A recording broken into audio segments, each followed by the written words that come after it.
What is going on? What is going on? Cleveland Terry Show. I don't know what Scott means when he says in proper CT delayed fashion. I don't know what that means. Didn't I say I was coming on at 11 o'clock today? I thought that's what I said. I know I've told people that my schedule is going to be a little out of whack during the July month. So I'm not sure what that means, but I'm here. If I didn't say 11, I don't know what happened because I changed it to 11. I was debating whether or not to do 11 or 3 o'clock like I did last week, but I'm going to dedicate my entire afternoon to shooting content, entire afternoon. So that's why we decided to do it now. I have a 1 o'clock, so I'm literally just going to, we're ending before 1 o'clock today. So it will be less than a 2-hour show, which I'm okay with. I think a lot of people, I'm always happy that you guys hang out with me till, all hours of the day, sometimes night for some people. But every time I go back and I look at the videos and I'm like, oh my God, that show was 2.5 hours long. That show was 2 hours and 50 minutes long. They're too long. They're too long. I feel like they're too long. I know you guys stay with me, but I feel like they're too long. I think we should probably at least, I want to keep it under 2. In all honesty, 1:30 would be even better. That would take me to like 12:30. I could eat because I don't eat breakfast and I just came from the gym. So you might see me standing up and sitting down and standing up and sitting down. I did legs today. So I don't know if I can sit in this position for 2 hours.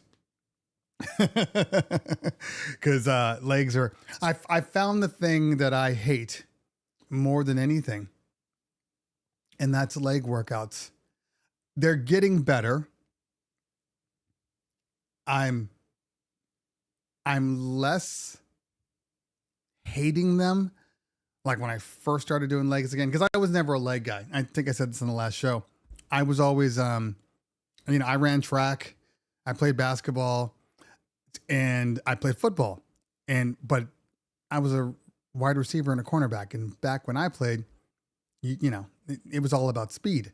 So I didn't put a lot of emphasis on really, strengthening up my legs. Anyway, so I've just never really focused on it. And I cycle too. So that's where I got the majority of my muscles is from, riding, cycling, doing triathlons, running, all of those things. Never really did any weight training, resistance training.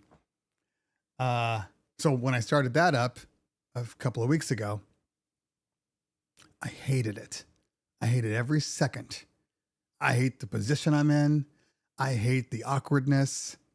I hate everything, but I'm getting used to it now. It's not so bad. And it's getting me to the gym more days in the week than I was before. I was doing 3 days a week. Now I'm up to 4 days, but I've broken it out differently. Legs on one day, upper on top. Anyway, I'm just, they hurt. They hurt. I'm not going to lie. I remember the first time I started doing legs again, where I started going real hard. I had dropped my daughter off at dance class. And I think it was like 12. There's a Gold's Gym about a mile away. I'm like, I'll just hit the gym real quick. I go to the gym. I do my workout. I'm like, oh, that was good. I feel good. They're not, not terrible. I feel okay. I get directly into my car because I have to go pick her up. Spend, 15 minutes in the car, waiting for her and everything. Go out, get her, get back in my car. The drive home is about 45 minutes, and I'm driving. And I swear to you, I'm like, I can't get my foot to like release because your legs kind of sit like this. And, when you're doing legs, it's hard in the car. I'm like, we might have to pull over. I don't want to spasm into rear-ending somebody. So anyway, I'm better now. And I'm seeing results, which is all you really want to do. You want to see results. So today, I keep telling people, I hope people look, I'm not perfect in any way at all. Like I have tons of baggage and dirt and shit that I have. It's never going to go anywhere. It's just a part of my life. But I, I try to lead as much as possible by example. And if I tell people, hey, you guys really should focus on your health and you want to be as healthy as you can, being DJs and, proper training and weight training and all these things. I gotta do it too. I can't just tell people what to do. There's a lot of people out there that are like, you need to do this and you need to do that. And then they don't do the things that they say. I try to practice what I preach. I try to. We're human beings. So there's going to be times where, I just don't want to go to the gym, or I take a week off for whatever reason. I never said you had to be perfect. I just said you had to make an attempt, So I practice what I preach. I talked to you guys about, like I said, I just hit 50. Not that I was out of shape, before and I had to have some resurgence, but I put an emphasis on trying to just be a little bit better, just a little bit better, every day. Some days I'm not going to be better. Some days there's a chocolate cupcake and I'm like, I think I'm going to eat that right now. Yeah, it's 12 o'clock in the morning. I'm going to eat that cupcake. And that's it, And then the next day, I find ways to adjust to what I did the day before. That's it. Mixed message here in the building. What's going on? I see Philip Tan. I see Lehman. Let's see. Lehman says, guess who's coming to LA this September? Nice. Selling all of his vinyl at the record parlor in LA and just booked my plane ticket. That's dope. Let me know when you're going to be out here. Let me know when. I'll go to the record store with you. Just don't ask me to pick you up at the airport. We're not friends like that.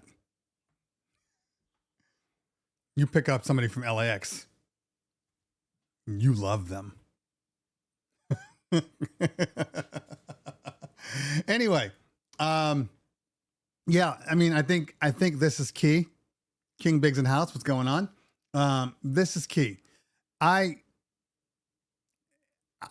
didn't want to go back into the new season. Yes, it's just a protein shake. I like to have a protein shake after the gym, and then usually about 45 minutes later, I'll eat like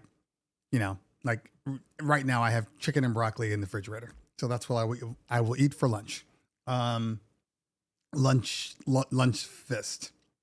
But every time, we get back in August, that's when our season starts and I start picking up stuff and I'm like, oh my God, I forgot how heavy this stuff is. Oh my God, I forgot how taxing this stuff is on my body. And then, we start in August. It takes a couple of months to get back into DJ mental shape. I'm just done with it, So I'm like, I might as well get a jump on it. It's July. We're dead anyway. Might as well focus on getting better. Anyway, I was already doing that before. Obviously we stopped, but there's always a drop off, and normally used to be in July, we'd go on vacation. We didn't go on vacation this July because we had nationals in June. And then that would be like my workout. And then I do my workout and then I come back and then I just wouldn't do anymore after that. So I'm just getting into a system here. Subwoofers are no joke. Subwoofers are no joke.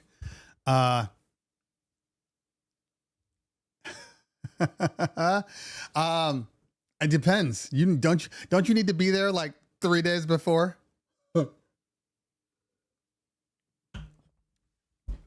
I'm almost done with the shake.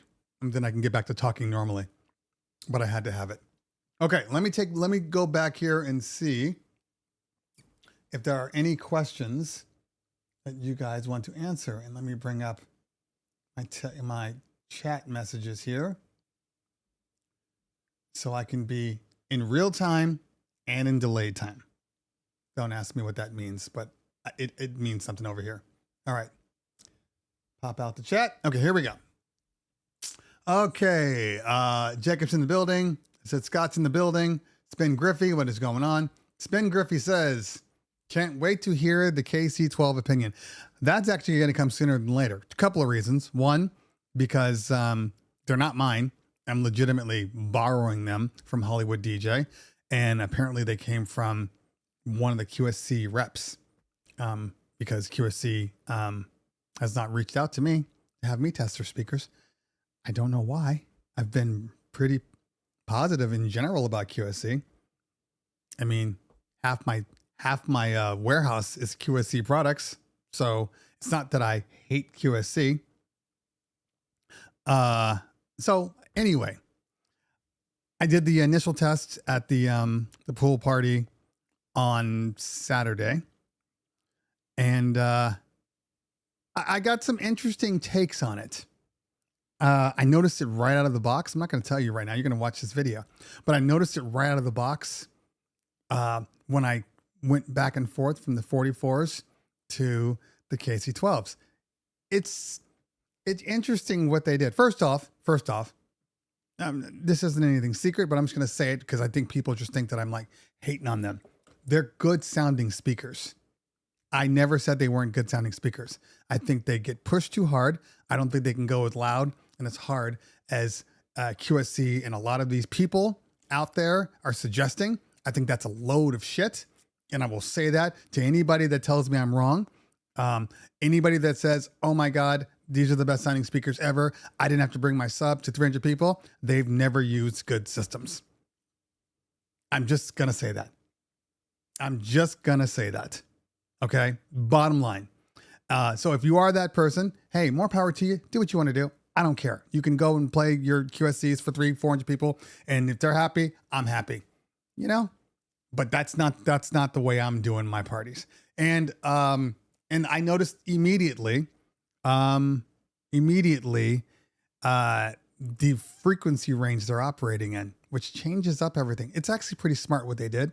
We'll talk about it in the video, but I appreciate the subtlety of like, it's not smoke and mirrors, but there's a way to make something appear louder, but not actually be better. You know, it's kind of like, oh, okay. I'll give you the perfect example. I'm not going to get into this to what I'm going to say, because I need you to come to the video, but I will say this. Anybody that uses like LED lighting, okay, uplights or whatever. And, you know, let's say they're on the wall and then you shoot like red, you know, red has a certain frequency spectrum and the light that comes out of that, it's emitted by it. So, and then it's brighter. You go blue, maybe it's not as bright, you know, and then you go white. Obviously it's going to really brighten up the whole room. Now, is the power any different? No, it's just that the color spectrum in the way we see things can be limited. So certain colors are going to appear like they are less powerful, but it's just because of the way the color spectrum works. Same thing applies to bass cabinets. And if you put your bass cabinets in a certain frequency, it can appear to be louder and better than when some people put it under maybe a lower frequency. And I just noticed some things right out of the bat that I was like, huh, okay, interesting. DJ Dell in the building, what is going on? But they're good sounding speakers. Audio One in the building, what's happening? I'm a little surprised that they would bring a column array out and not have an app for them. I mean, I know that's not really QSC's thing, but I feel like column arrays, you need it. You need an app for them, in all honesty. They don't have a bass knob like the KS118s do. So you have to do everything through the software, through the DSP, which isn't a bad thing, but if you look at the back of a KS, a KC12, and you look at the back of like a K118, they look almost identical. Almost identical. And I couldn't understand why they wouldn't just have a bass knob. Anyway, just, hey, people make choices. It is what it is. But a little weird. Anyway. So that review will come out. I'm going to go to the office today. I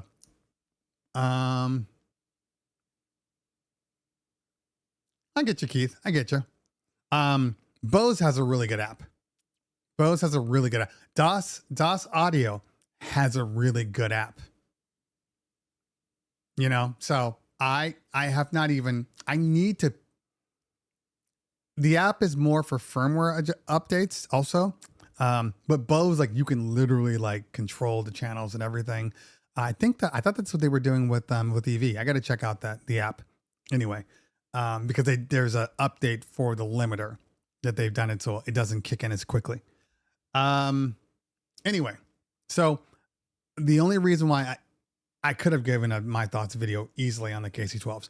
The problem is I want to put them up against what I think are speakers that are close enough, which is, I truly believe it's going to be the LD 28G3s. It's going to be, because even the Maui 44s, when I put those side by side, they held their own, but again, different bass frequency. The low end on the 44s is deep. The KC12s do not get deep, like whatsoever. They're in a higher registry for their bass. So I want to compare those to the 28s. I'll even compare them to the EV70s. I don't have any 50s, so I'll compare them to the 70s too. And the 70 review is going to come out hopefully next week. RCF. I don't have any RCF stuff. We've talked about this. I have no RCF stuff, so I have nothing to compare it to. RCF's a good sounding speaker though, but again, you got to look at price range. Ouch. Sorry. You gotta look at price range. RCF's going to be typically more expensive. Matthew says KC12s have punch, but no deep bass. Yeah, and I find that the punch is also, it can only punch so hard before they start to distort. And I don't mean they're not, it's very hard to explain unless you hear them. And then unless you've, heard other speakers, because when they push, I hear low level distortion. Now that could be the sound, but you can always add a sub. No, Tony, that is a, okay. All right. Look, I'll get back to Tony in a minute. I think some people think that low level distortion,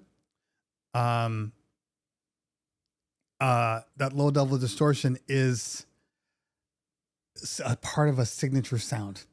Okay. Now, QSC has always had speakers that bleed a little bit. The bleed is good. I like the bleed because it fills up a space. So I'm not a big, listen to how perfectly tight that bass is in a big room environment. Unless you're doing full on musical artists, like I like a little bleed in my speakers. I do. It just fills up. It fills up, especially if maybe you're struggling with mid a little bit, that bleed will fill up that space. And that's kind of where you get your warmth from, in my opinion. Okay. It's always subjective. But the system, okay. So I'm going to get to some of these statements right now. Obviously, first off, it's always my opinion. You're free to do whatever you want. And when I say you, I'm talking about the general you. I don't really care what anybody uses. I don't care if they love what they use. Great. I just saw a video a reel, not a reel, but a forum post about how the Mackeys beat out so and so. Okay, I have those Mackeys. Okay, so everybody hears things differently than what and people's expectations of what something should sound like are going to be grossly different based upon just your history with speakers, your history with DJing. I tell people if they came from powered speakers, they never used passive systems. But they started with powered speakers. Most people don't really understand what good sound is if you started with powered speakers. This isn't a lie. This is just facts. Okay? Because anybody who's ever used passive will tell you passive is always better than powered. Generally speaking, it's almost always better. The problem is they just fell out of favor. It's more convenient to have everything in one box. So I get it. I do the same thing. I know all of my things are powered now, but I'm not going to sit here and lie and tell people the passive doesn't sound better. It does. Every day, all day. So there's that. Okay. Let me go back up to Tony, and I think somebody's already said something to you. Yes. Okay. But you can always add a sub. Always add a sub. I mean, look, technically you can add a sub to anything. All right. But that's not really the point. If we're adding subs,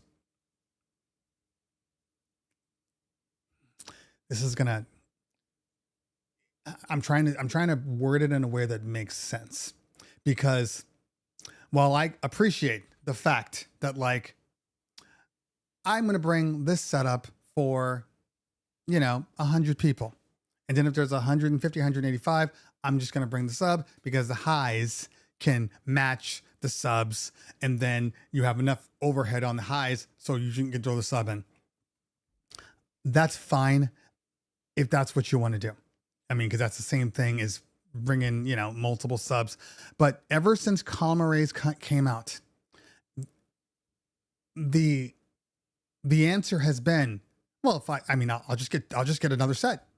I'll just get another couple of bases, and then I can run those. And are we forgetting? First off, it's expensive as hell. Okay, now let's just not even say that it's expensive as hell. And how quickly are you actually recouping that cost? And if you're doing all of that, why not just get a point source system? That's all I'm saying. Like if I'm going to bring, it's the equivalent to me to where people are like, you have to bring a mixer with your controllers or with your actual DJ mixer. And I'm like, no, you shouldn't have to. You should be able to, because that's just your thing.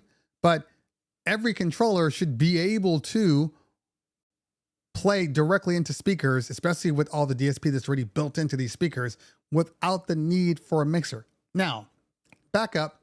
I understand why people have a mixer. I do completely. So let's remove that from the equation. I'm saying you should never have to bring something in your, every weekend events. You shouldn't have to bring something that's going to make your system get to the level that it needs to be. And if you don't have that thing, it's not going to sound good. I'm just like, get a better controller. Get a controller that has those things in there. That's all I'm saying. But again, that's just me. Now, I've used mixers many times because there are reasons for the mixer that go beyond, it's going to make your system sound better. Okay. Or it's good for backups. It's good for having that secondary channel. It's good to run your mic through in case maybe you get a power outage or your controller dies. You still have those options. So there's very good reasons why you would keep a mixer with you, keep a mixer handy. Okay. But making things sound good, you should be able to achieve just through your controllers and the DSP of your speakers.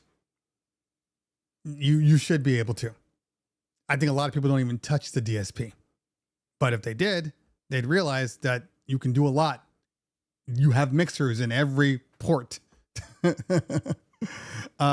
Yeah, I mean, Philip said it right. You know, did some people bring mixers for a situation that just needs a DI box? Exactly. So, so I'm not a fan of bringing them. Now, of course, I don't know what's the cheaper solution. If you were to buy those and then buy a sub, like a KS118 sub, you know, or a K118 that's just sitting there behind you. I mean, I guess that's better. I guess maybe. I don't know. But if you tell people that they can do a certain number, and then you say, oh, but you can also add a sub, it just defeats the purpose for me. Now, I know that you can compartmentalize. Hey, I only need this for today. You know, like me, I have, you know, my 28s. Oh, I need to get a little louder. Okay. I'm probably going to go with the EV70s. Oh, I need to get a lot louder. Okay. I'm going to go with the 90s. Okay. I need to go a lot louder. Okay. I'm going to go with the QSC point source, or I'm going to go with the JBL 900s. Okay. I have all those options, right? But if you are a one-stop shop, I always question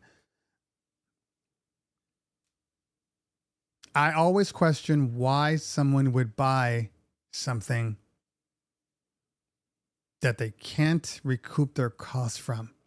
And if it's only making a micro difference, it's not worth it from a business perspective.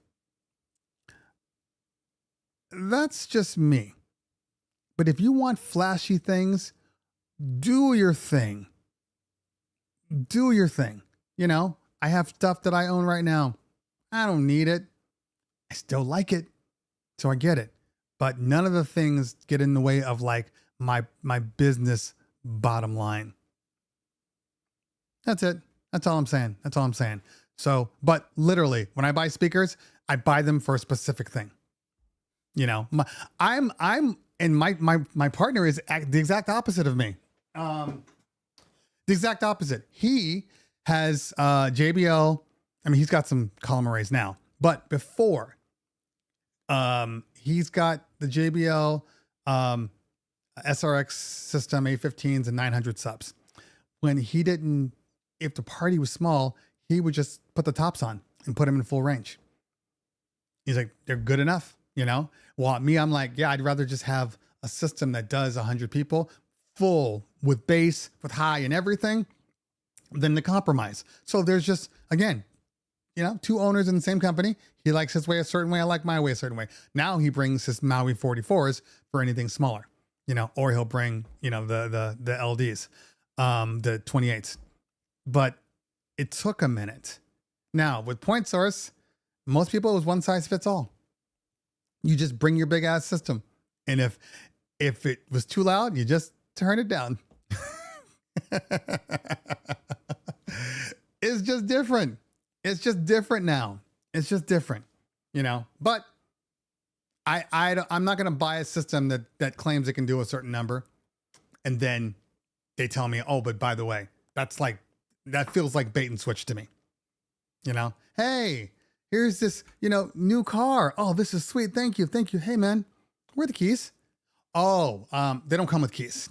That's an upgrade, but I need the keys to start the car.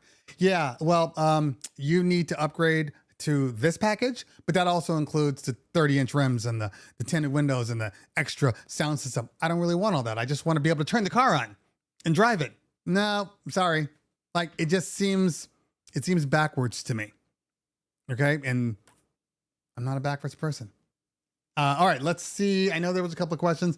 There was one question in here that well, this is 100% true. Most column arrays sound weird because once they get hot, the circuits kick in and they drop the power so the amplifier can cool off so you don't burn out your box. That's normal stuff. Comes with the territory. I will say this though. I didn't experience that with the EV90s. They never turned off. No, when it turned off, they never lost power. I've experienced it with LD. I've experienced it with Bose. I did not experience it with EV. Can't talk about RCF because I don't have them. The QSC system, I didn't run it hard enough to even qualify it, but there's that. Okay. I know there was a question up here. T Diesel in the house. What's going on, fam? Good to see you.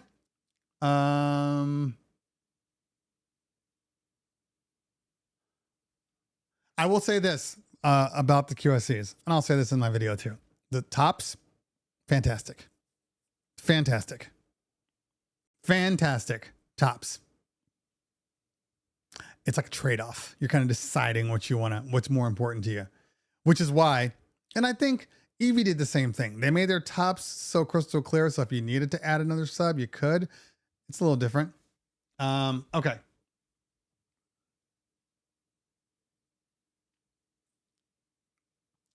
All right. After being RCF over a decade, I cannot get over how good the 70s sound. I have the 50s and 30s, but man, these are wild. The 70s are great. Wait till you hear the 90s. Okay. John Smith says, what makes one song better than the other? What makes one human being better looking than another? There's no right answer. Like, legitimately no right answer. You like what you like, and there's no rhyme or reason to it. Yeah, I saw Tomorrowland. That was terrible. I don't know. I didn't get any more information except for the reel that I saw. It is too bad. I'm surprised it took this long because the amount of stuff that goes into that main stage is kind of insane. We'll see what happens. I mean, they have more than one stage though, right? That's just the main stage. They have other stages. Anyway, you could probably get away with 150. But again, that's why I'm going to compare them to the 28 G3s. I want to see I just want to see. And I want to see if my hypothesis is correct. Mixmaster, I enjoyed Superman. I did. I like him as Superman. I like the characters that were in the movie. Like all of them. There wasn't like a bad choice. They were all fantastic. Except for Mr. Terrific. He was just terrific. Anyway, here's the thing though. I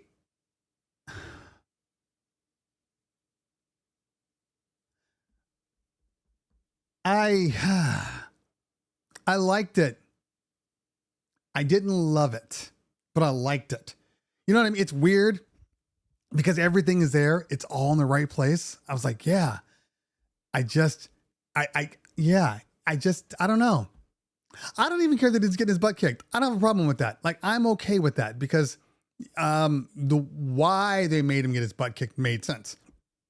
He's legitimately fighting himself. So I understand that. And then most of the time when he was fighting, he was never at 100%, like at all the entire time. So I understand that. There were some parts in it that didn't need to be there. There was some comedy in there that didn't land as well for me.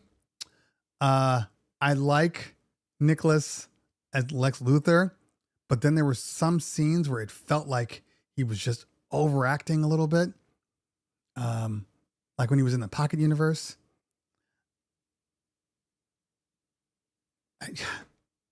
I liked it.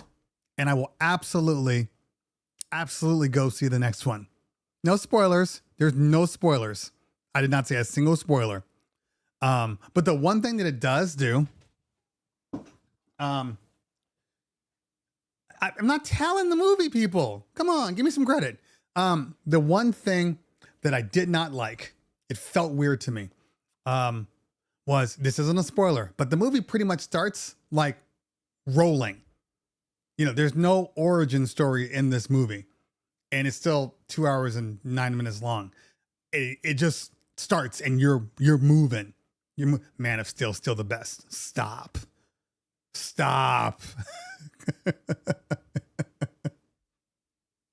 Oh, that man killed Zod. Stop. What's going on Friday? That's the second. Anything? Oh, that's an old one. Again, I liked Henry Cavill as Superman. I thought he was great. I guess you didn't see Man of Steel. What are you talking about? Yes, I did.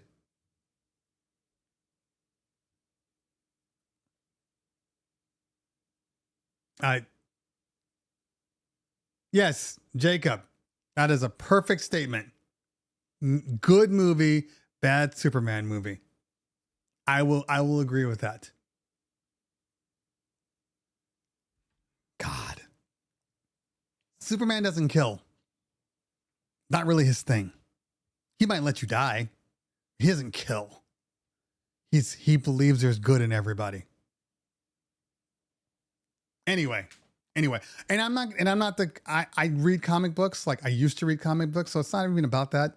I allow directors and movie writers to really do whatever they want, and I mean, in all honesty, Snyder hasn't made a great film since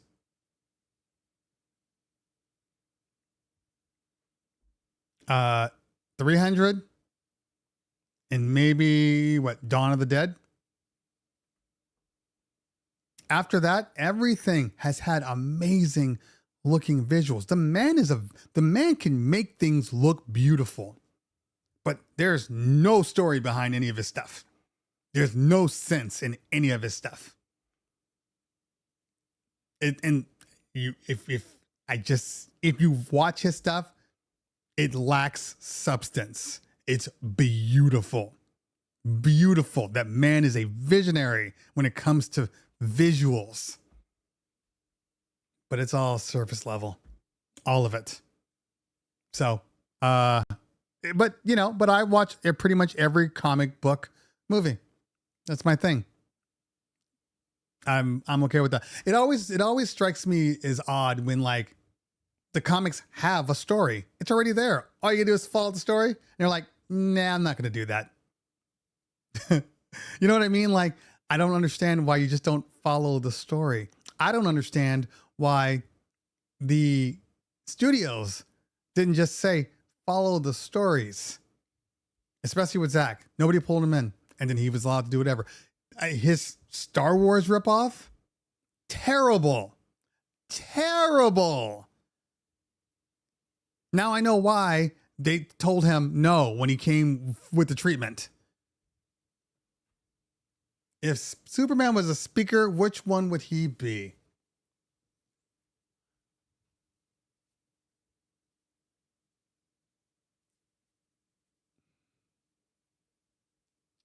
Superman, what would he be if he were a speaker? That's a good question.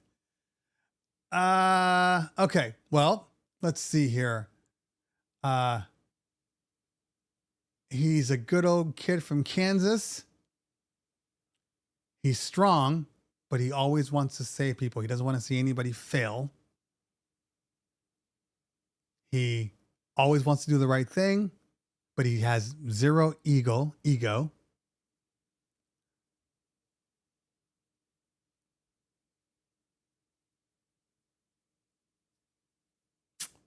Well, I mean, are we talking point stars? Are we talking Calmaray? I hope so.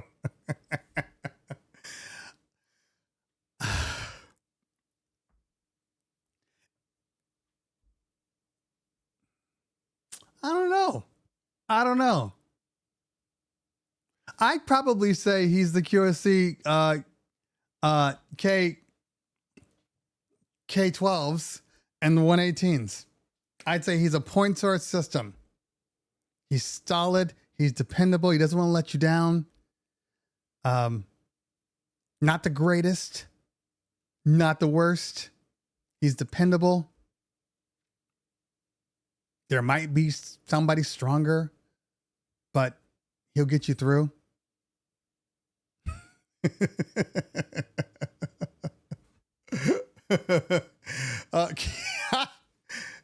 Keith just says he's a point source Mackie. He's absolutely better than a point source Mackie. I will not. He, at a minimum, he's a JBL Eon series. The XTs, not the new ones. That's funny. That's funny. Nicholas was great. There were some times though where he was overacting, and I've seen Nicholas play more. Just like there was this one movie. Oh my God, I just saw it. It just came out called The Order. I think it's on either Paramount or Hulu right now. Anyway, it has him and British guy. Can't think of his name right now. Anyway, he plays a really like subdued. He's a Klansman, basically. He's like Aryan Brotherhood KKK. He's like one of the Grand Dragons, and he was fantastic in it the whole way. He's a good actor. I've loved him since he was in About a Boy. Okay. Like literally About a Boy, which is one of my all-time top 100 films, top 200 films. I'll give you that, of like, it's one of those movies I watch all the time. About a Boy. If you haven't watched it, it's not for everybody, but it's brilliant. Anyway. All right. Dion Ralpha says, is it better to have more volume if needed than not ravenous? Is it better to have more volume if needed than not ravenous? Is it than enough? Is it better to have more volume if needed than enough volume? I'm so confused. This is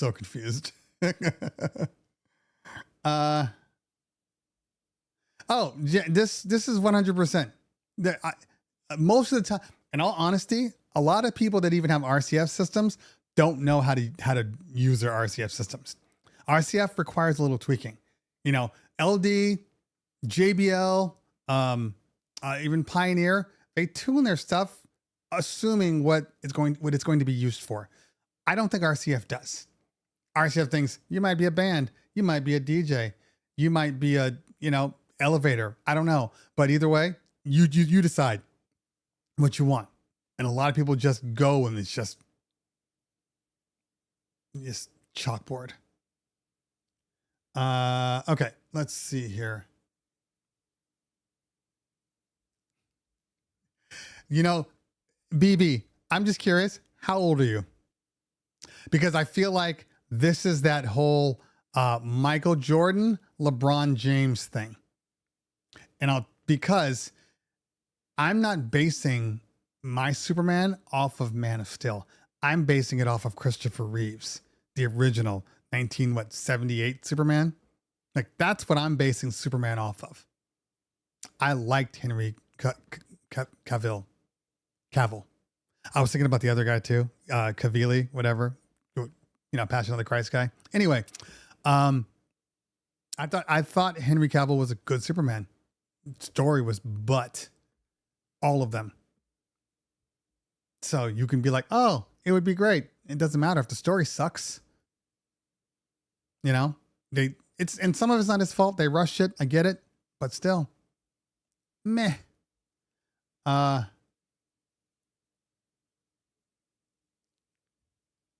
right, let's see here. All right. More volume when needed than a speaker that is loud enough. When you mention what you take to functions, loudspeaker can be lowered, but a lower speaker can't be raised as much. Okay, yeah. So sorry, my legs are getting too big from all this working out. You're absolutely correct. Basically, it's always better to have a little more than you need. Okay?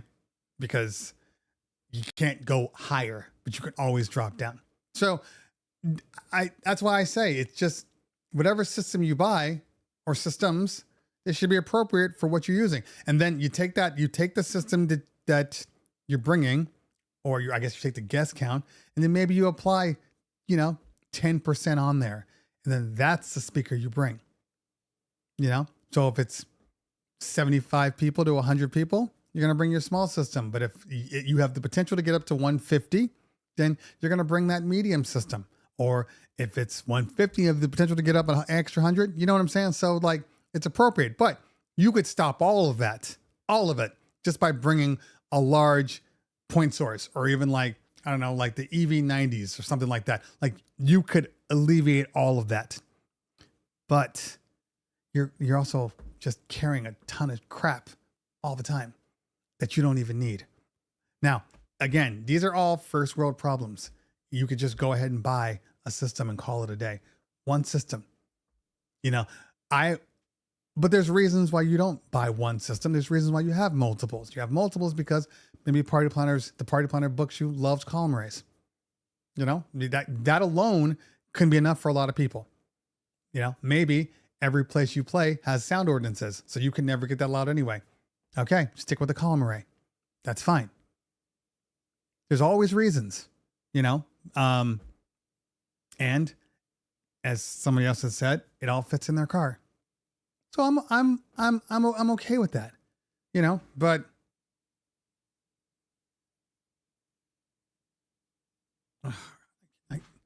see, this is why I have do not disturb on. If your wife texts you and it's not important, and then you turn on do not disturb after, is that offensive? I gotta let the thing vibrate now. I can't turn it off. So obviously, if you bring the bigger speaker, you're in a better place. You're in a better place. That's all I can say.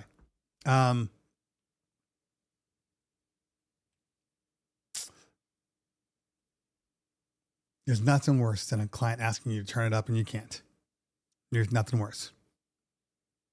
But some of these people, I remember I was at some conference, and some guy was looking at the RCF 12s. Oh yeah, I was in the RCF room, and it was the 12s, which by the way do sound good. That little 12 system they have, amazing, and it's small and compact. Like it's a good looking system. Anyway, I'm listening to the guy talk to the RCF rep. And he says, "Oh, these are so great. These will go really good on my parties. I'm going to buy like 8 of them, and then I'm going to space them out throughout." And I'm just like, bro, we have forgotten the benefit of these things. If you got to spend $100,000 for your speaker system, you got to get something better. It's too much. It's too much.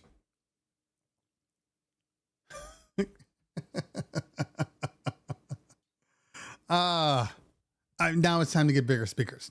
Like if like it's getting to the point with some of these guys out there where I'm like, maybe you should just get some silent DJ headphones. The amount of speakers that you don't want to blast one spot on the dance floor at the tables. So you're going to put smaller speakers everywhere. That way you get perfect balance and nobody ever screams it's too loud. Just get some silent DJ headphones and call it a day.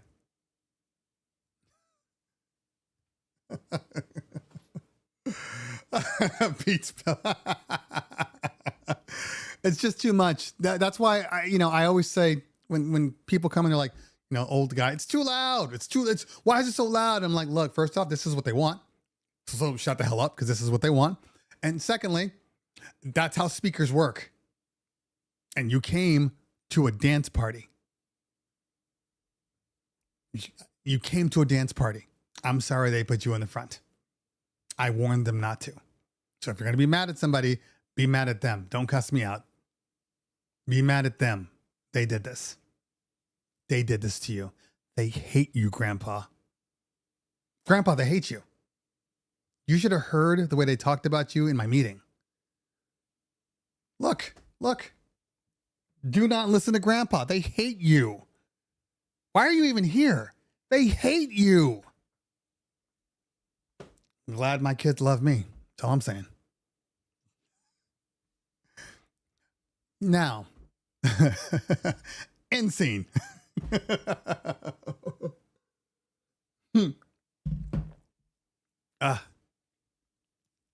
Well, good for you, Tony. I say you're a grown-ass man. You're a grown-ass man. You know how loud shit's gonna be if you go to a party. You know, human beings, these people get in there and they feel so entitled. First off, it's not even your party. You can't tell me to turn it down. It's not your party. You back up. It's getting quieter, isn't it? Keep backing up. More quiet? Keep backing up. Keep going.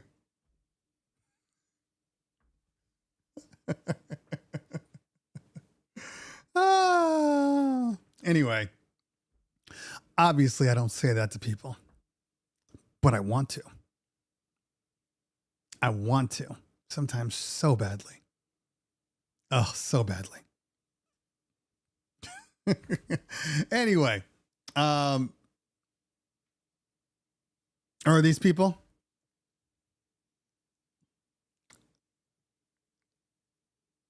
So it's working? Is that working? If that's working, keep doing that.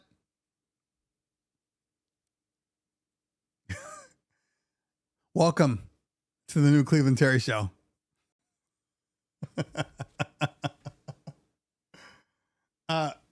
Would buying the SRX first be overkill? I don't know. You tell me. How many parties you got? How many parties you got in the books? You know? How much are you prepared to spend? How long till you recoup your cost? You have one party? You have once a month? How big are these parties? You know? Are they 75 people each party? You know? Or are they 200 people each party? Also, people need to understand. People need to understand this, specifically about the SRX speakers. They're all wood cabinets. They are some of the heaviest speakers I've ever had to lift. They require special speaker poles because they will bend ultimates. They will bend ultimates with ease. You got to buy the JBL heavy duty poles for those. That's all. But they're great speakers. They're great sounding speakers. The 815s. Specifically the 815s. The 900s, they went more array system. It's not I don't like the way they look now. Okay, I'm going to grab one more water bottle. If I can clear this out, I'll be right back in 2 seconds. Yo, I just booked my first wedding. Yeah? Dope. When is it? Next week. Can you believe it? Next week. Okay. Do you have any gear? Yeah. I have 2 12-inch speakers. Okay. Well, you might want to rent or borrow somebody's sub. Okay. All right. That's cool. What about microphone? You have a microphone? Well, I mean, I have a corded microphone. Yeah. Again, you might want to go out and rent or borrow somebody's wireless microphone. Okay. A week from now is pretty quick. Do you have all the music? Do you have everything they need? I have some music, but I have like my SoundCloud streaming service, and if I need to, YouTube. How much are they paying you? Bro, 6 hours plus the ceremony, $300. Oh, you're good. Yeah? Yeah, you're good, man. You're good. Have a good time. Sweet. Thanks, man.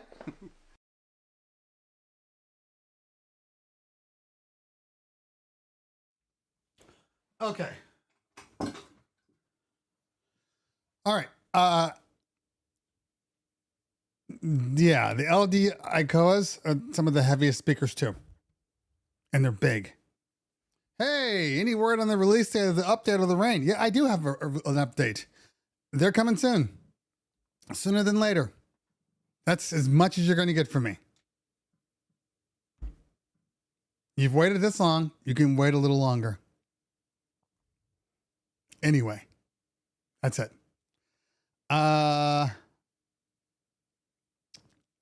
Okay. What are we talking about here? Let's see. Stevie Ray in the building. What is going on? Okay. Let's see.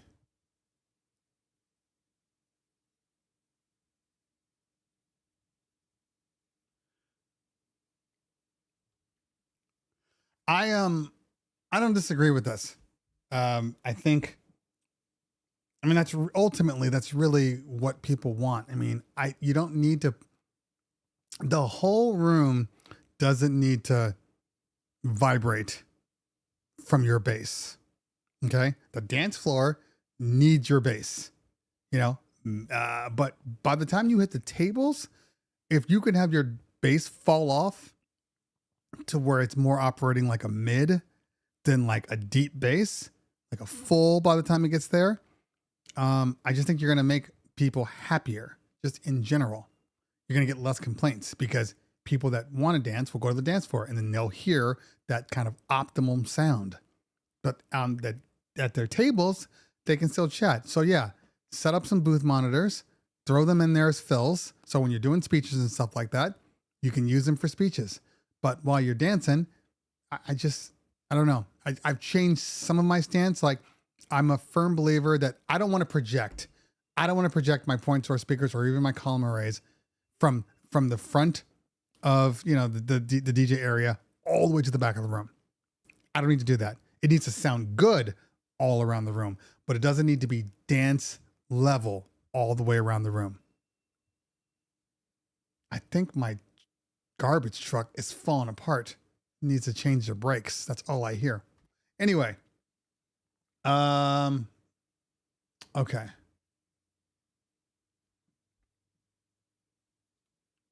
Alpha Theta needs to update my Opus to play Apple Music. So done with Spotify. I get it. I get it. I really do get it. I am unsure. There's no rhyme or reason. Okay. I would love to get a set of SRX 835s or SRX 828s. But my back already told me it would leave me and file for divorce. That 828, man, I've said this. The SRX system, now there's great speakers there's great systems out there, right? But the SRX 815 and 828 combo was the closest sounding to my Cerwin Vega Earthquakes and my PRX passive tops. It was the closest thing to that. And I love the sound every time I hear it. What I don't love, transporting this stuff. That's my problem. That is my problem. Okay. Philip says, if you need to get audio to different parts of an indoor venue, no line of sight and unable to run cable between zones, what are your options? Wi-Fi streaming? I don't trust anything without line of sight, in all honesty. That would be, if I don't have line of sight, I'm running hardwired. I don't trust any of these things, in all honesty. I do not have a solution. You're gonna have to talk to people like Lou Paris. I mean, he seems to be like the ceremony god. Talk to him about it, but I don't trust it. And I've said this before. The more I do high production events, the less I go wireless with everything. DMX, wireless speakers. I just don't trust it. I've heard good things about going IEM systems. I've heard good things about that. You know, I just I haven't gotten a confidence level yet to like fully trust it. All these systems. Be careful with the 828s. If you drop them, it's a wrap. I've had my 828s for probably a decade, maybe. And they've been beat up really well. They still keep kicking. I haven't had a problem with them. Like, I haven't had a single problem with them.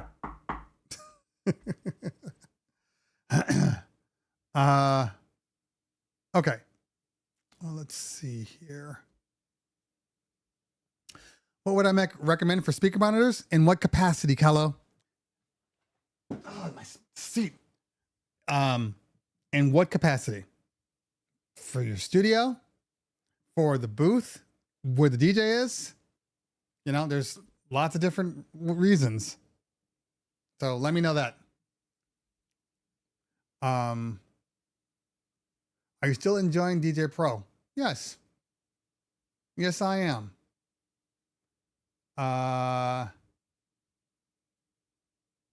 Yeah.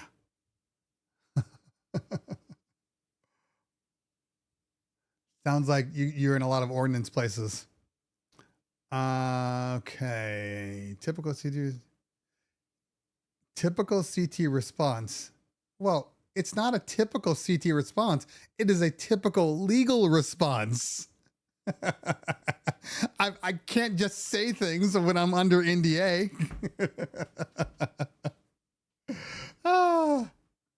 Sorry, man. Sorry for signing things. Those petty little things called contracts.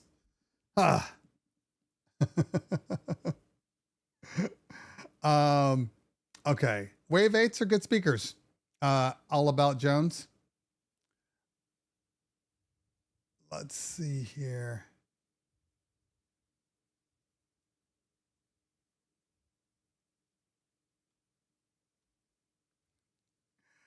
There are guys here, some are Caribbean and some are Mexican, that bring like 12 subs and 14 tops to play. It's insane. So that's the funny story. I got some haters once. Not once. I get haters all the time. But all of a sudden I started getting all these people like just shit talking all over my post. I couldn't understand why. And then finally they kept talking, and finally they were like, you know, you claim you're high end, but the stuff you're bringing is low end, and you know, you're going to be found out. And then wait till we get out there, and then we're going to show them, take over all your business and blah, blah, blah. And I'm like, well, if you are, then do it. This was like a few years back. So I'm like, okay, go ahead. And, the bottom line was, so I went to their pages to see their, stuff that's better than mine. And it's always the same. We bring, and they said, you don't even bring this. I'm like, well, what do you bring? Well, we bring X amount of speakers and X amount of this and X amount of lights and X amount of this. And I'm like, I'm sorry that you need to bring all that stuff to get paid. My people pay me for our skill sets, our talent. I can get all the stuff you own. It doesn't make you better than me. It just makes you have a lot of shit. But you're not working. That's why you're on my Instagram, scouring my page. I don't post half the stuff that we do, because it's not about them.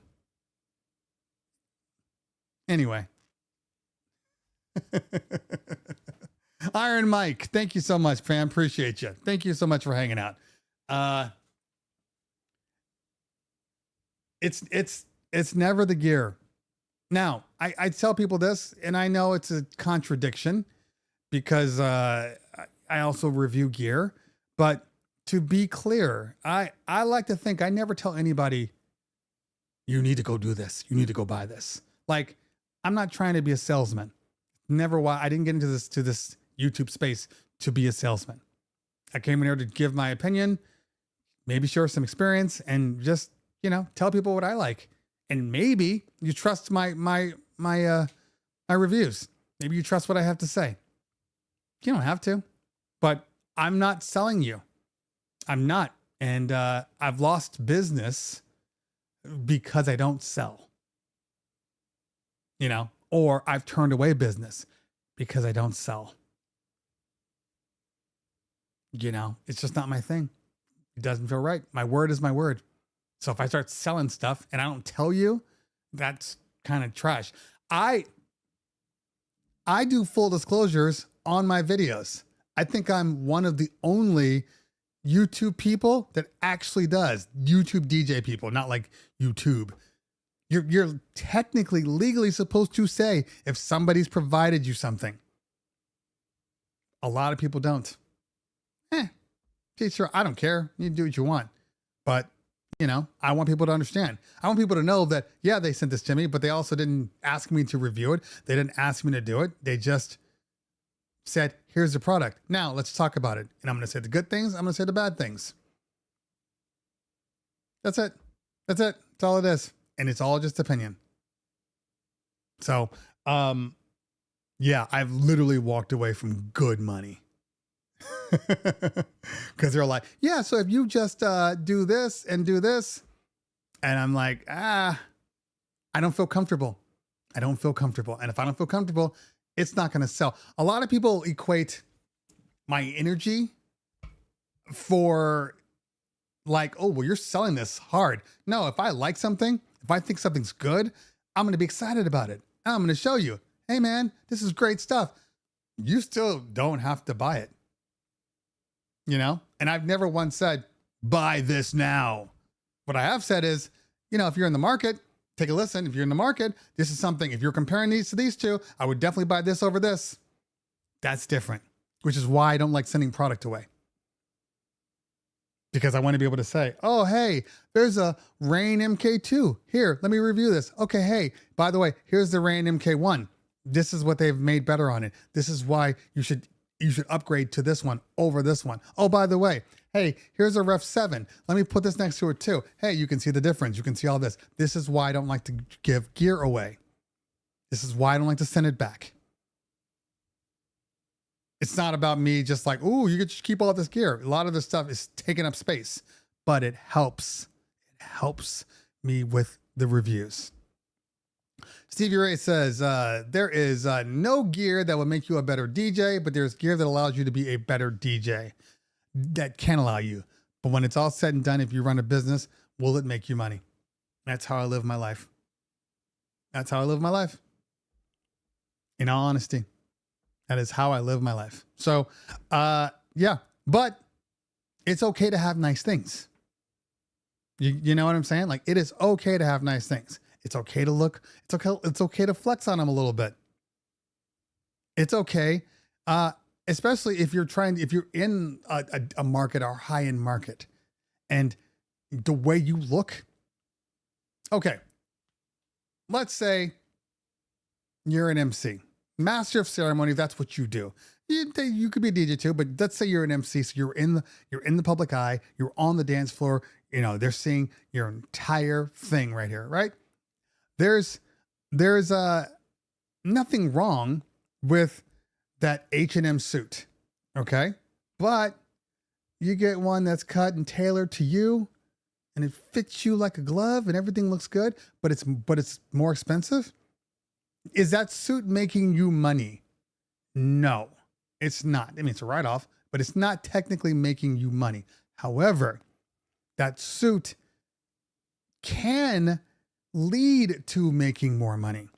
When a client sees you, or prospective client, they're like, that's a really well polished, good looking MC, dressed nice, great mic skills. Same thing can be applied to like your DJ gear. Okay, you don't need to buy furniture. You don't need to buy furniture, but I always get compliments on my furniture. You don't need to have white speakers, but when all that furniture and everything's together, I get compliments. Compliments typically, if somebody takes the time to come up to you and tell you they like something, they're probably going to tell other people about you. You know? So it's like, it's the same, but when we were doing regular point source, speakers and all that stuff and facades, and we still getting booked? Yes. Do we still get booked? Absolutely. I'm the only one with the Danny Max booth. My partner has the Humpter booth. So, but the rest of them, ProX booths, trusses, speakers, just normal. Not even the column arrays, just normal point source speakers. Not a single person's been like, hey man, I'd book you, but I need to have furniture. Anyway, so it's good to look polished, okay? And like, as an owner of a company, my partner and I, we have always had this understanding. There's two reasons for this. One, we're going to make sure we look the best. Nobody's going to be able to walk up to us and say, oh, well, no, we look the best because we are the best. But also, I'm going to take care of my stuff. I'm going to take care of my stuff. It's not going to break down. And that's the difference. When you're a multi-op, you can't give everybody furniture or Humpter booths or Humpter stands or all these things. They don't take care of your shit. They don't take care of it. So we're going to find a great middle of the road. They don't take care of our shit. So I'm not spending the money on them and we've never gotten complaints about the quality of their systems because their systems are still good. They're just not at our level. I wouldn't even give my DJs a WMX1 because they won't take the time to learn it. Hey, Matthew, more power to you, man. More power to you. Like I said, I don't have a problem with Danny. I'm a Danny Max ambassador.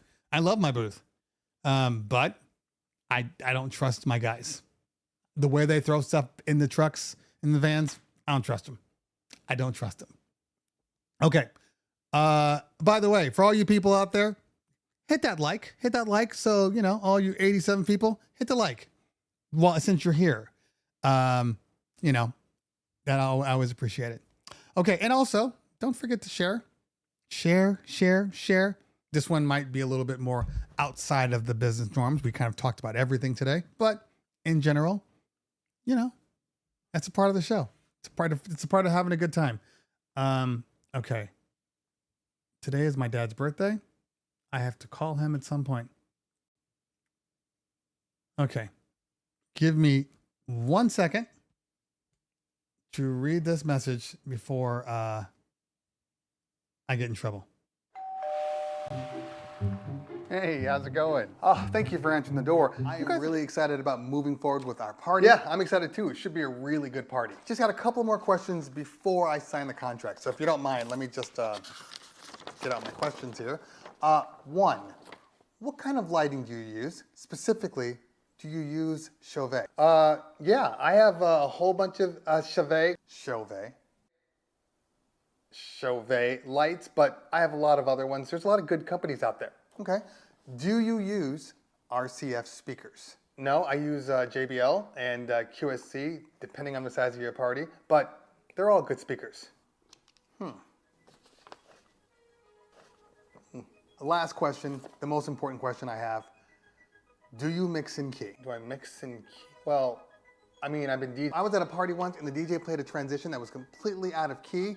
I could not unhear it, ruined my whole night. Can I see your Serato mixed in key playlist, please? Yeah, I'm not calling my dad on the phone. You're out of your mind. There's a couple of reasons. One, first off, this is a dead zone for my phone. Just this area right here, everything's wired into Ethernet because it's a dead zone. Secondly, this isn't Howard Stern. We're not just popping stuff on. Who knows what could be said? But here's the coincidental thing about this. My father and my father-in-law have the exact same birthday. Weird, right? They both have the same birthday. So I got to call them both today. Anyway, all right. 12:24. I'm going to have to figure something out with my wife tomorrow. One day I'll be able to actually finish videos, but she keeps pulling me out of the house. Wives don't understand. Well, maybe some do. Mine doesn't. She doesn't understand the YouTube thing. She says she does, but she really doesn't understand it. Cause she'll be like, I'm like, I gotta shoot videos. I gotta do this. Oh yeah, that's okay. That's not a problem. Anyway, I need you to drive an hour and a half out to go get so-and-so and then bring them home and blah, blah, blah. And I'm like, yeah, you see, the problem is, I can't shoot videos from the car. I can't shoot videos from the car. I need to be at home to shoot the videos. I need to be at the office to shoot the videos. I can't be moving. Oh, well, would you blah, blah, blah, just do it at this time? I can't. Like, for instance, speaker shootout, or at least the KC12s. I can't shoot that video during the day. I can't do the speaker shootout because my neighbors at my office will complain. They'll knock on my door. Hey, can you wait until 5 o'clock? So I have to do it after hours. So that means, 5 to 8 to 9 o'clock at night. I got to shoot these videos. But that also means I'm not cooking dinner. It's a whole thing. Anyway, she's already got me doing something on Friday night. These kids, man, they really do take up your entire life. What do you think about the Roland DJ controller? Which one? Which one, Tony? Which one? Before the price increase, it felt like the 12.2 and the KC12 combo was the best bang for your buck overall. I've used 4 KS118s, 3 12.2 tops with Behringer mixer, and it's my favorite setup. Before the price increase. What does the price increase have to do with it, though, Maestro? Let me know. Making lasagna and listening. Glad we made it. Kings and Queens Entertainment. Oh, good to see you, buddy. Good to see you. I met Kings and Queen through the pandemic. We were all trying to just make something happen. The 707's it's a good controller. I just wouldn't buy a Roland controller. They haven't released anything in years. So I don't recommend discontinued products. I don't know if the 707 is discontinued, but there's been nothing from Roland in years. That's my only issue. So that's my only issue. Don Rafa, what is your go-to for satellite speakers? X5, Shure, Sennheiser. Satellite speaker, you're talking about the wireless.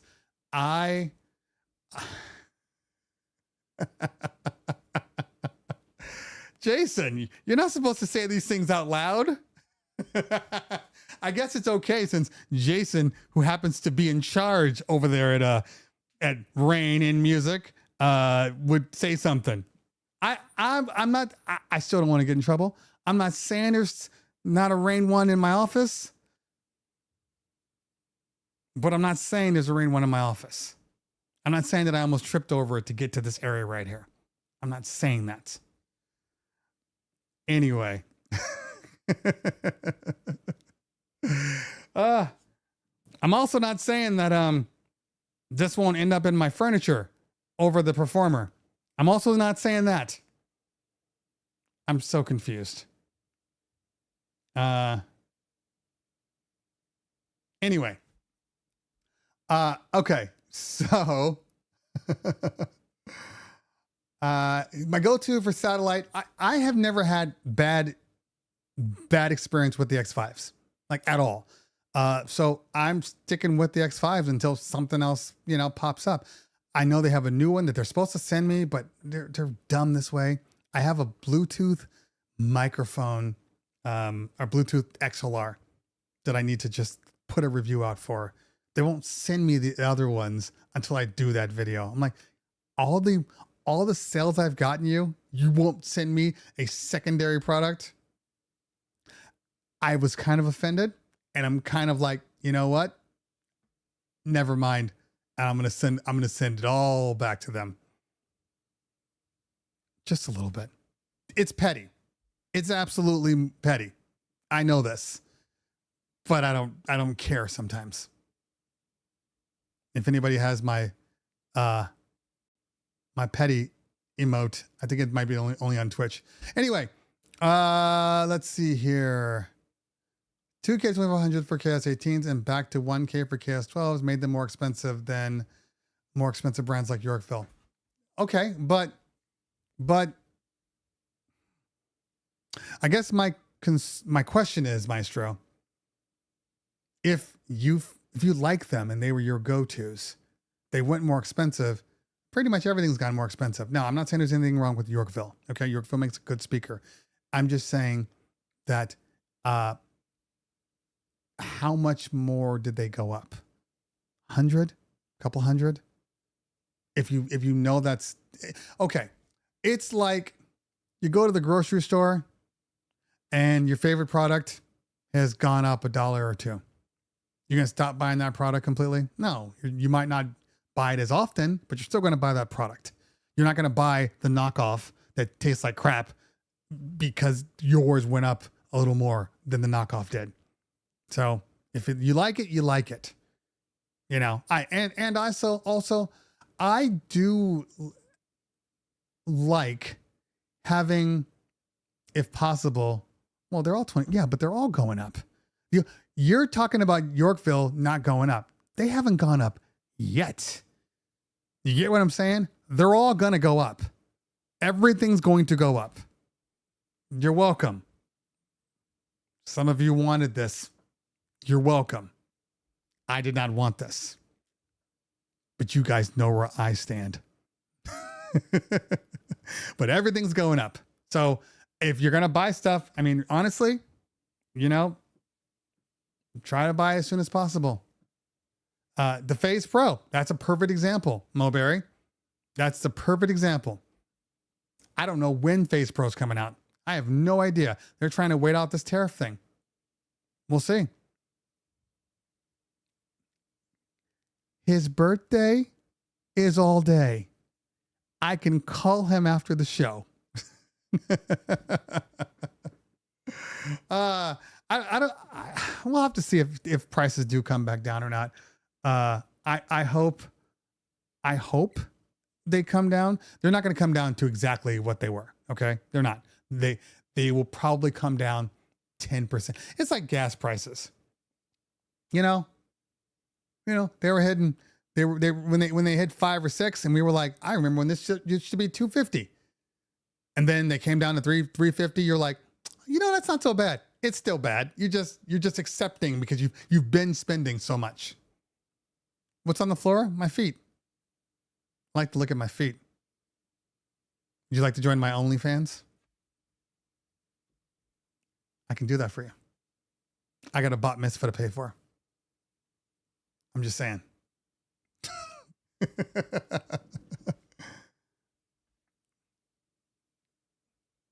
Well, I mean, hopefully you talk to your parents enough that, you don't just have to acknowledge them on a random day in the year.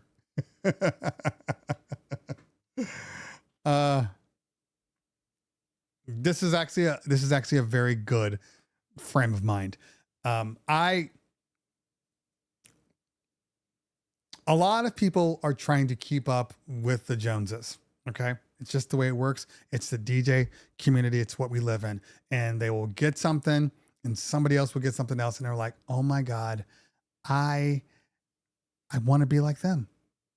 They have this. And because they have this, they have all these parties. So it must be because this equals this. And it doesn't add up. Sometimes you just have to wait. Buy what you can afford. I always say, buy what you can afford and then maybe add like 20% on. So whatever you can afford, wait another 20% and then buy that one that's slightly above it. Typically speaking. Because I would never tell somebody Oh, go out and buy a $400 speaker and go do parties. I wouldn't say that. I'd say, no, you need something that's going to be bigger and better. Doesn't have to be the best, but it's got to be good enough. And good enough, probably going to cost you, $500-600, usually per speaker. I mean, in the DJ game, everything's $1,000 or more in general. That's the new number. It used to be like $5. You can even get like a decent controller now for pretty much for $500 now. You can't do it. It's not the market now.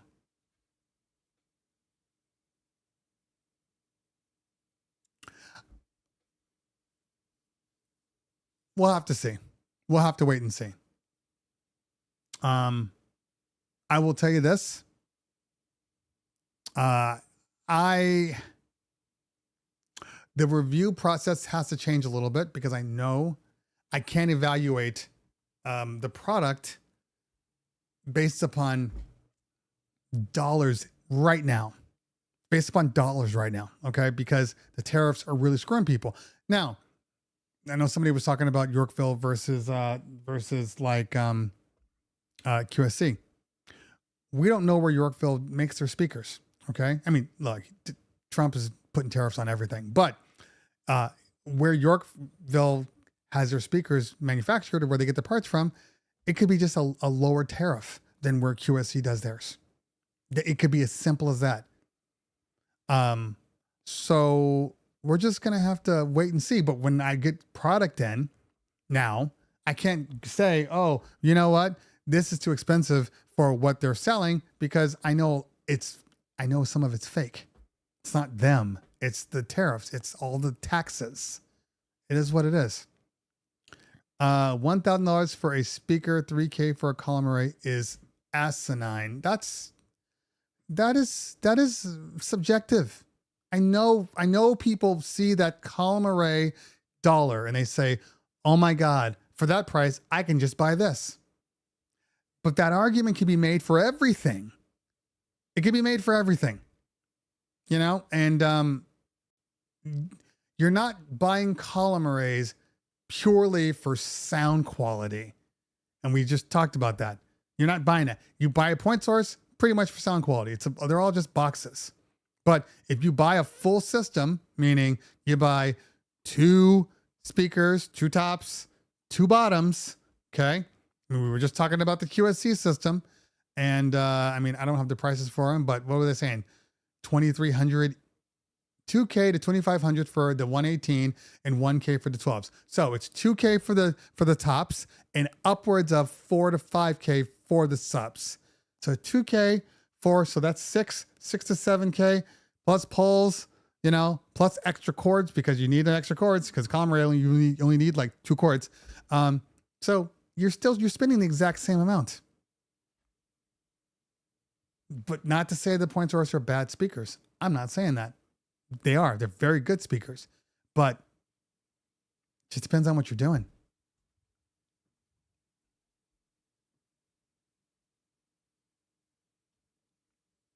Not my first gig ever, but using the speakers.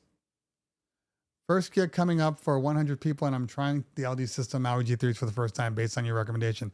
Any advice? Plug them in. Turn them on. Put the sound to 12 o'clock. Maybe the subs at 1 o'clock. Make sure your gain stage is good coming from the Flex 10. You should be solid. It's okay for the light to blink a little bit. You just don't want to see it on the entire time. That's it. They really do sound that good.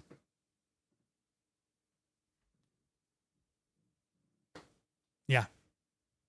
This is what we're saying. Like the LDs, the EVs, you take your box, you set your 2 poles in, you plug in 1 power cord, you plug in 1 XLR, and you're done. Setup is like so small. The setup time is incredible now. I bring in the sub, gotta bring in the top, gotta put the pole on, you gotta lift up the heavy ass point source, you gotta put it on top, you gotta run, a high down to the sub or the sub up to the high. You gotta run another one from there to the mixer. You gotta power both of them. You gotta run usually some sort of a extension adapter that can pop in. So then you can run that to you. A lot of times, because it is a QSC sub, they're power hungry. You can't just plug them right into your surge protector. They got to go directly into the wall. It takes more time. Again, not a bad thing. Not a bad thing. But it's really nice to be able to just, and I own them all. So I'm not saying that. And if there's a place for them, I'm bringing my point source every day, all day. But with the 90s, I found the 90s hit 90% of everything I need them to do. They're not for the biggest rooms in the world. You're going to need more. You're going to need more fills for that. But in general, the sound is very good out of them. I need to get some RCF stuff. In all honesty, I'm going to work on that when I go to Expo next month. I'm going to work on acquiring some RCF stuff so I can really talk. My partner wants to get the new ones, the new tops, to go along with his 900 JBLs. That's what he wants to do. So, because they look so pretty, and they are good looking. They are good looking tops. It's amazing what they can do out of those things. I think the RCF is the GOAT. No, it is not. RCF makes some good systems. They're not the best systems. And most of the time, they're not even EQ'd properly. Sorry.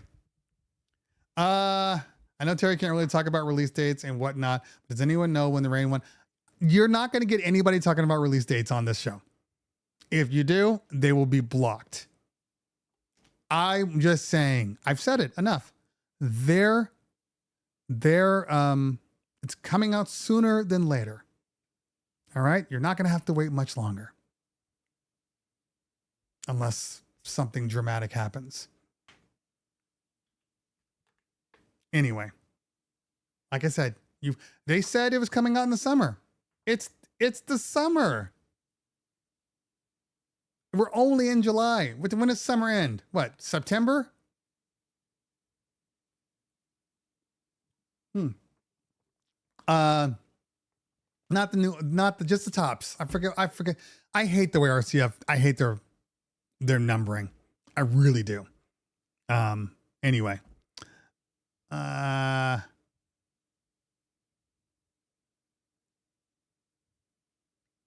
The J8s for 100 people or less. I will sign off on that. So and so says 150 per J8. Anyway,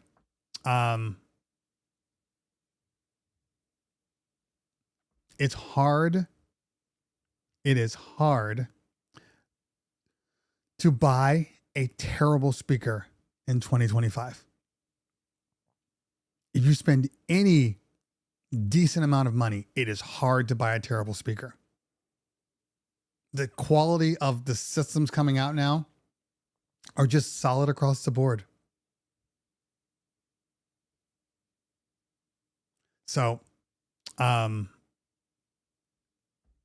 you can't go wrong with most things.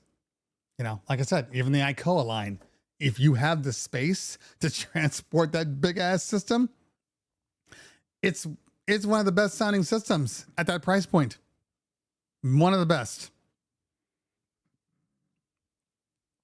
The Mackeys, decent sound. Decent sound. Not the best. Not the worst. Decent sound. There's just a lot of them. There's a lot of just Pioneer. Good sound. Not the best, not the worst. Pioneer kind of models themselves a little more after QSC. They're tops, but they're absolutely a good quality sound. Anyway, but look, there's always buyer's remorse. There's always buyer's remorse. Tariffs just raised my DBs to 4,200 per column in the USA. Can be purchased in the UK for $6. Okay, so see this? See this? That's a problem. That is a problem. Pioneer has been around for 80 years. Thank you. Why are you telling me that? I'm like, is there a point to the 80 years? And let's not get it twisted. The name Pioneer has been around for 80 years. Everything that Pioneer does has been different every time.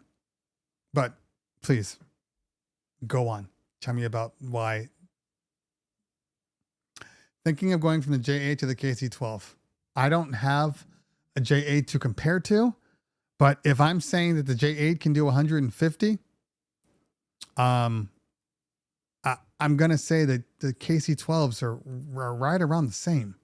So I don't think you're going to be getting that much more from going to the KC12s over the J8s.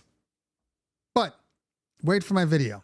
I'm going to do a shootout. I don't have any RCF, but at least I have several LDs.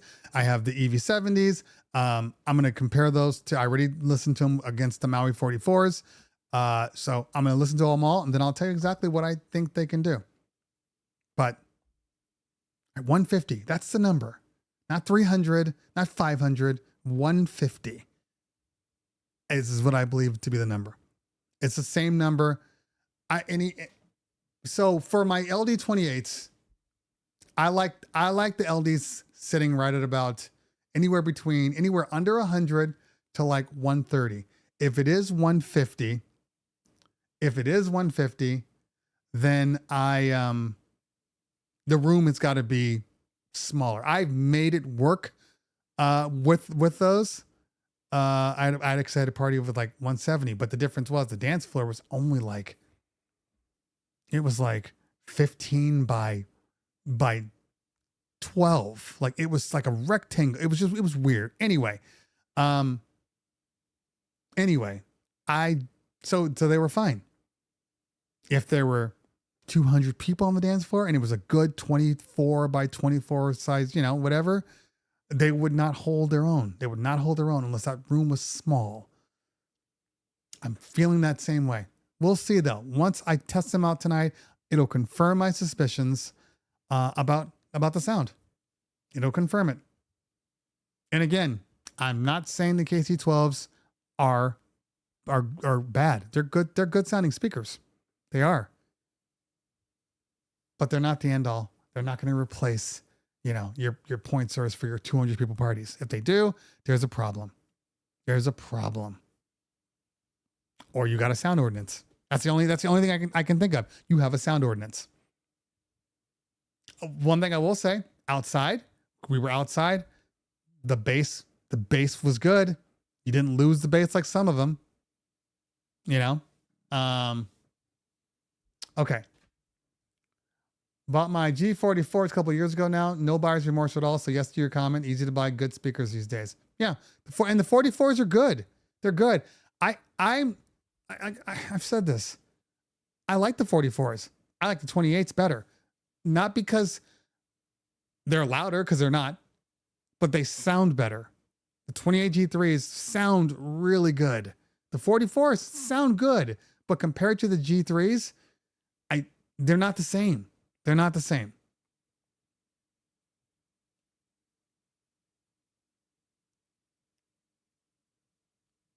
Okay. Let's see. KC12 with 2K. See, this is bullshit, Leo. And I'm not talking to you, cursing you out. Okay. I'm saying if you bring a KC12, but then you got to bring two KS118s, why even bring the 12s? Why not just bring just two 12.2s? You see this is my problem with marketing. This is absolutely my problem. They have convinced people that, you want the same sound? Spend more money. Like, it's dumb. It's so dumb. If you have to bring 118 subs, two 118 subs, just bring a point source system. You know what I'm saying? Just bring a point source system. You're not accomplishing anything. Keep the KC12 for when you're doing those 150 and less. And for everything else, you bring your point source. That's all. I think it's silly. I think it's the KC12s are essentially like what the way their tops are. They're essentially point source. So what exactly are you doing? You understand what I'm saying? Like,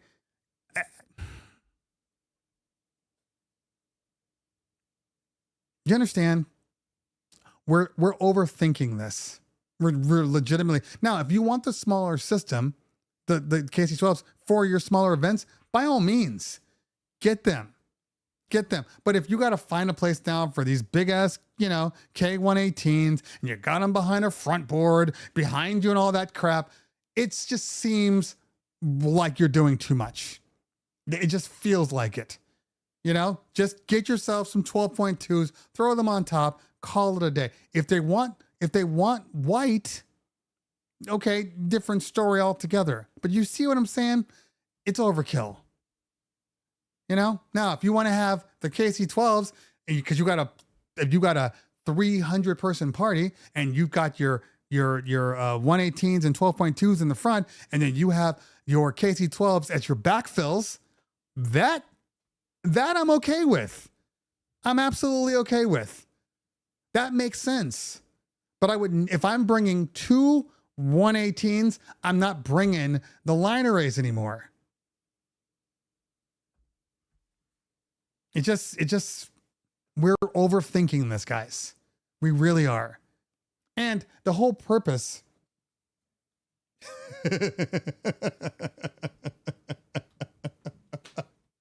Oh, man. Again, the whole purpose of a line array, the whole purpose was for a clean setup that sounded solid. But there's times when it's not going to sound the best. And that way you have to get your point source. But if I'm doing 200 plus people, I'm probably even the 90s, if the room is big enough, need some side fills. Even the 90s.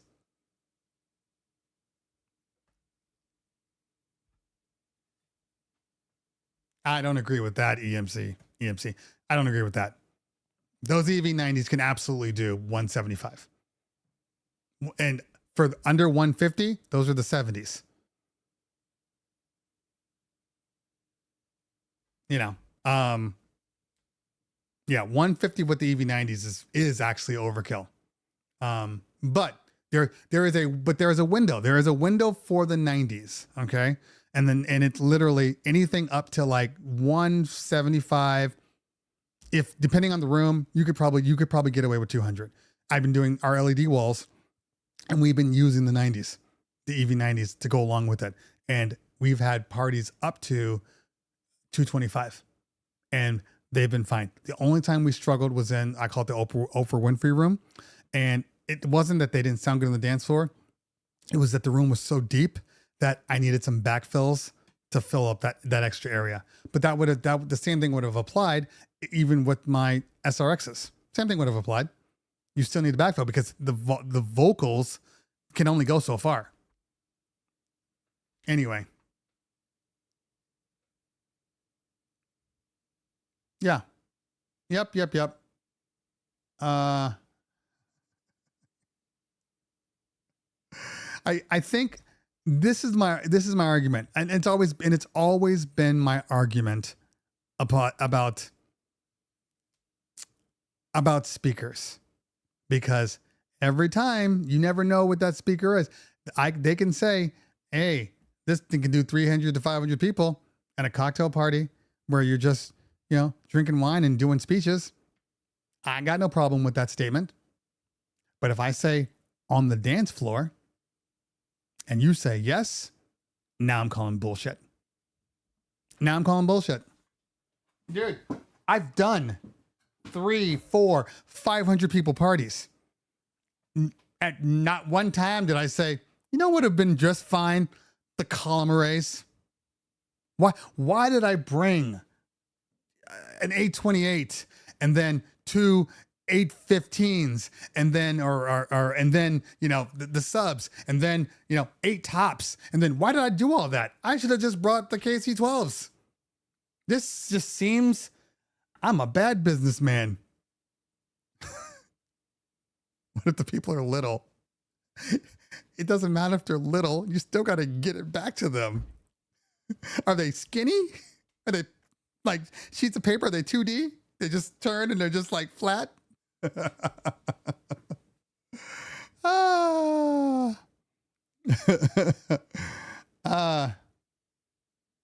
I just wish people wouldn't reward companies for lying to them.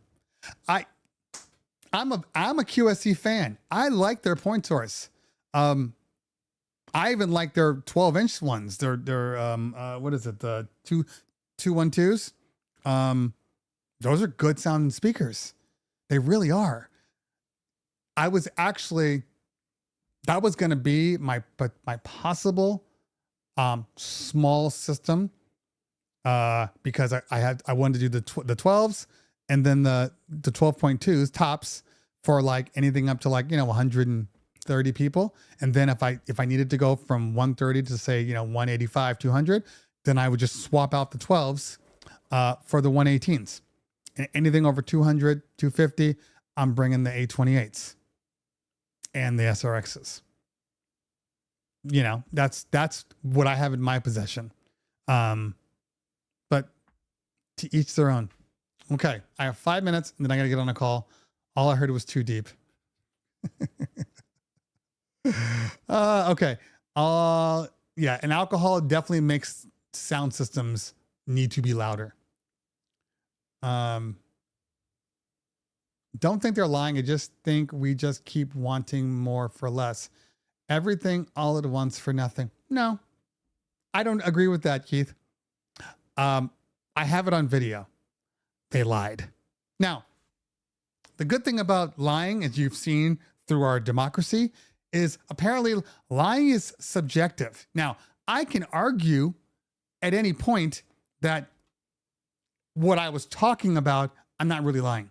So if I'm having a cocktail party and I just need sound for speeches and stuff, yeah, that one might be good for 300.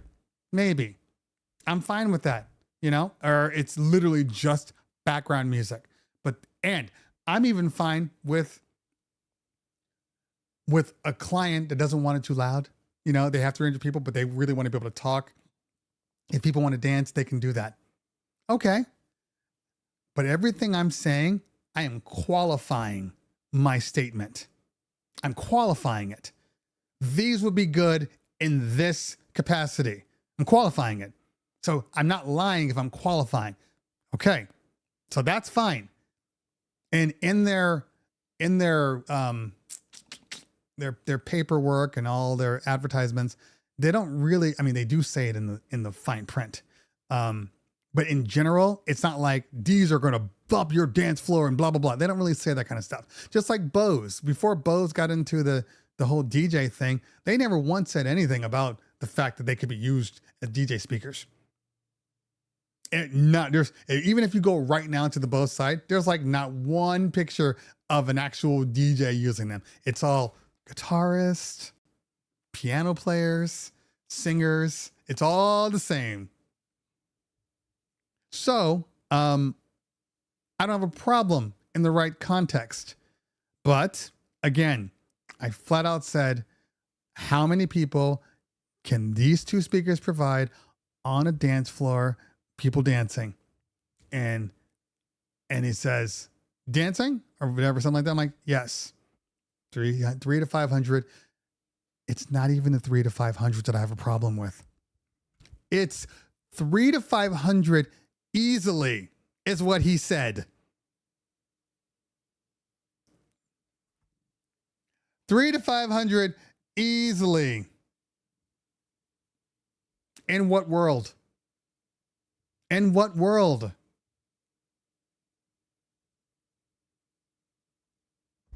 Anyway, so but again, I like them. They're a good sounding speaker. if you buy them for the right reasons. So, and I got to figure out where the distortion is coming from, because there is a distortion coming from the speakers. I got to find that out, and tweak it a little bit. Anyway, okay. Did they express for what event? I'm still finding it ridiculous to put a number on anything. Anytime somebody asks me how many people I stopped and met, what are you trying to accomplish? You're right, Keith. You're right. I mean, I keep mine. I know what my people want. You know, every one of my clients is calling for a dance party. So I know that. So when I ask them how many people, and they're like, well, I don't really know. I'm like, it actually matters, because it's going to determine what I bring for your system. Or what's the room? Okay, I know this room. You can only run this or whatnot. But we'll see. I hope that one, I'm going to the office. I'm going to get on my call. I'm going to go to the office. I can't do a sound test until after 4:30. That's the bottom line. I got to figure out when I need to pick up my daughter from her dance convention. So I'm going to be running because I got 1 minute before my next call. Again, next week, the show should be normal time.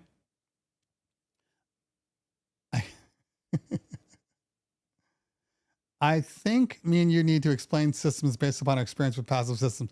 Yeah. And it's one of those things that people are never going to understand completely. It's just not going to happen because they don't have that experience.